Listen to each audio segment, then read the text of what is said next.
Alright, today's challenge is to fix the awful noise coming out of this this combo Maytag washer dryer.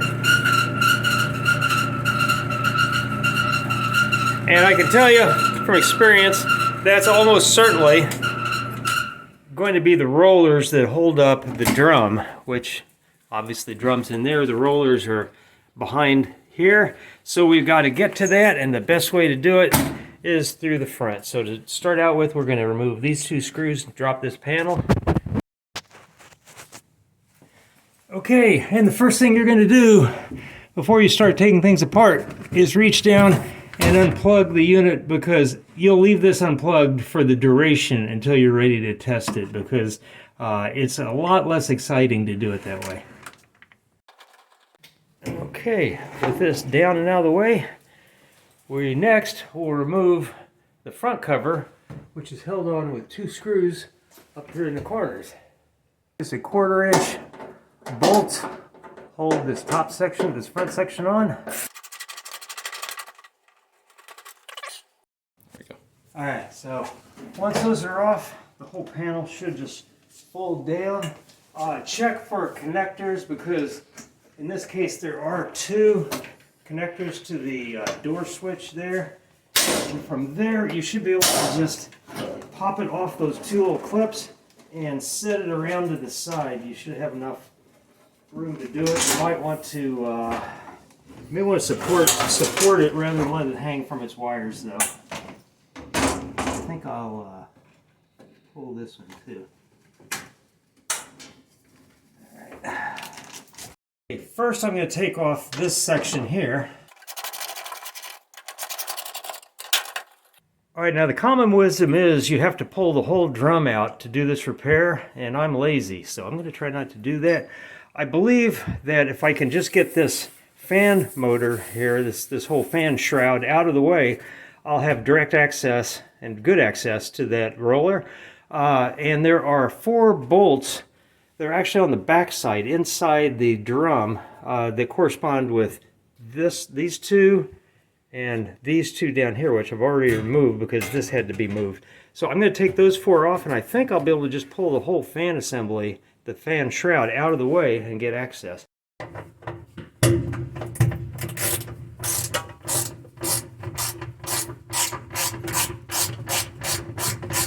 Alright, now with any luck, this will just pull it out of the way. It is hanging by the ground wire, which I believe I'm going to remove as well. Okay, that is a very simple process. At this point, I've got really pretty much direct access to both of the rollers. Now they are supporting the drum, so I'm sure I'll have to work around. I'll have to offset the drum just enough to get the rollers out, but I think that's possible, and will be less work than taking the drum entirely out. Alright, now the easiest way to get these out is actually going to be unbolt them from the back and take the whole shaft out. That way we don't really have to mess with the drum much at all, other than maybe to lift it when we put the new ones back in. So I got a 1/2 inch or 13 millimeter socket on the back of this one. I don't think there's room on the other one. I'll have to use a wrench. But you can just reach around and just simply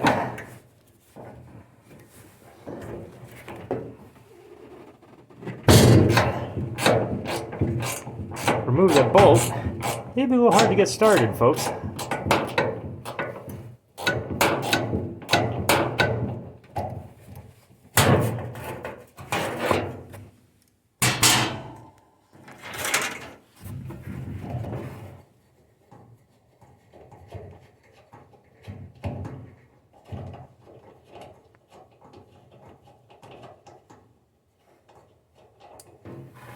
Okay. There's your bolt and a bonus wad of lint. And at that point, should be able to just pull the entire roller out of the frame behind it. Again, I'm going to have to put the camera down to just lift the drum.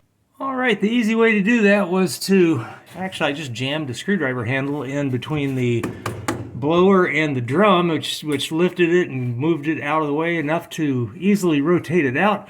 So now I have the roller in its entirety out here where I can replace it and can easily get to all the bits and pieces I need to do it. Oh, I also wanted to add that this actually fell off the back whenever I removed it, so I'll go ahead and put it back the way it was.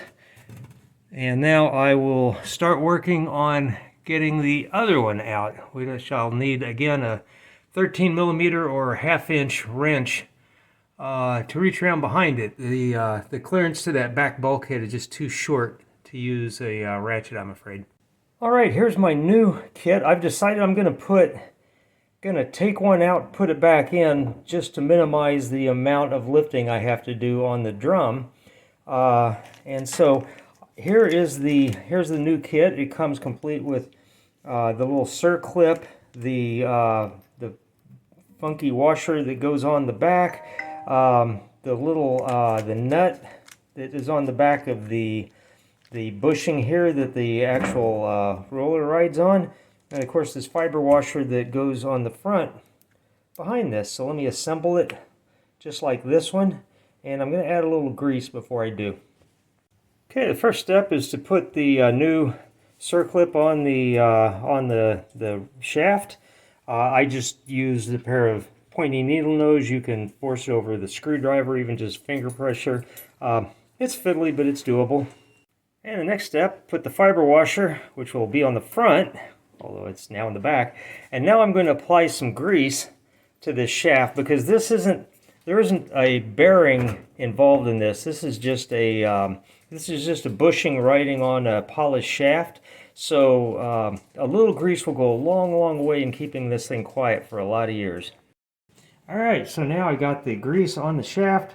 I'm going to work it kind of slowly through here to make sure it gets good and greasy in there, and that it gets properly moved around inside the two surfaces.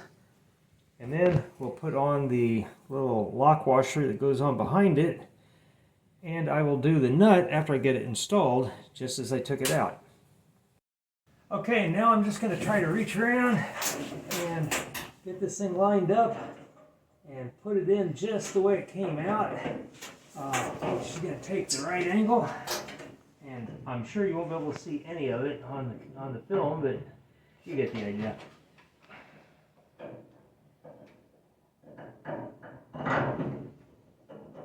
That wasn't bad.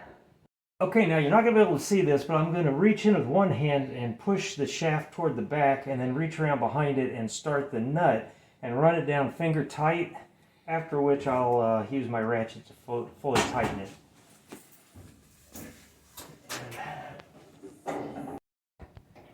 Reach around the ratchet.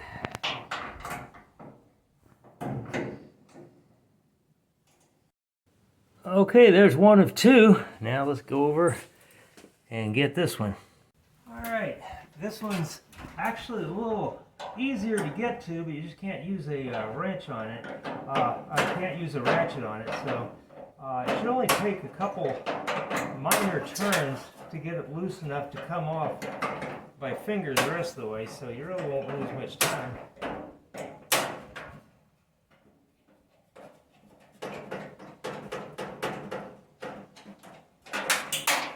And there it is. And I just jammed a screwdriver in there. I think that's going to give me the amount of space I need to wiggle this free. Okay. And I got it with the washer this time, so whoops. And I got it with the washer this time.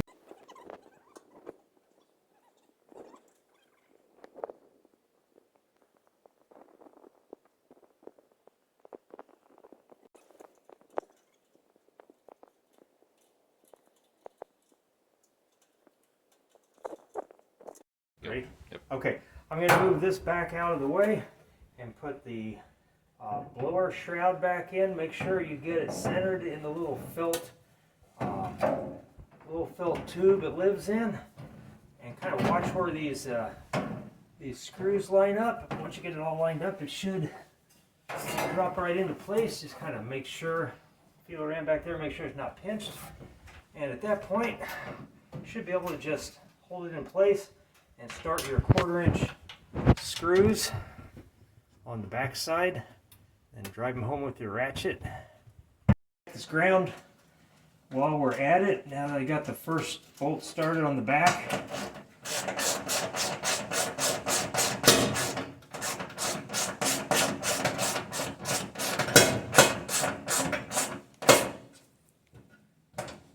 Okay, start the second bolt in the back. Okay, next, go ahead and reconnect the this little metal shield that holds the front of the shroud on as well.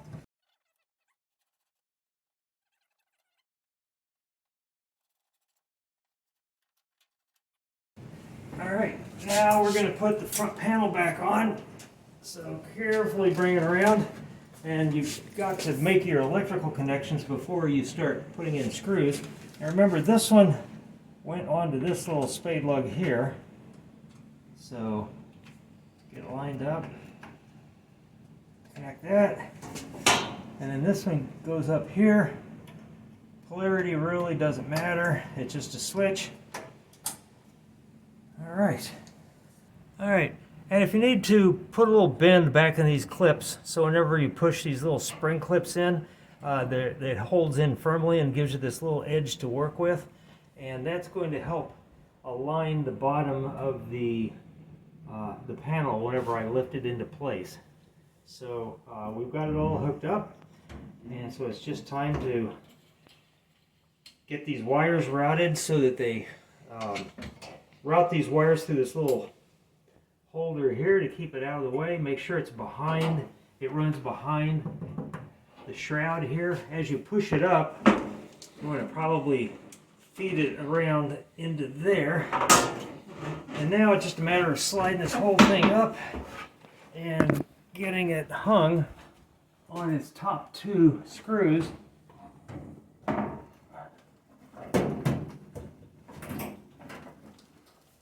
Put in the 2 1/4" screws on the top after you get the bottom clipped in. Okay, and on the bottom here, it's a little hard to see, but basically the front end of this clip goes through the hole of this front panel and kind of clips it in place. It holds it in place on both sides so that it doesn't move. Now, all that remains, make sure we don't have any wires showing. Yep, we're good. Just tuck these up out of the way.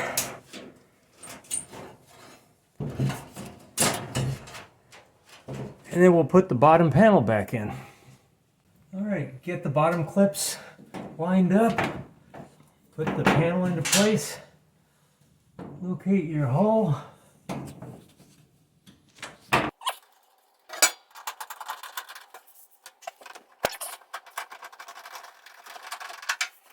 What a truth. Just select a regular cycle that does have some heat involved so you can check to make sure that's working, and start it up and be amazed at how quiet it runs now. Let it run for maybe 10 seconds and reach in and make sure you got heat, which we do. So I'd call that fixed.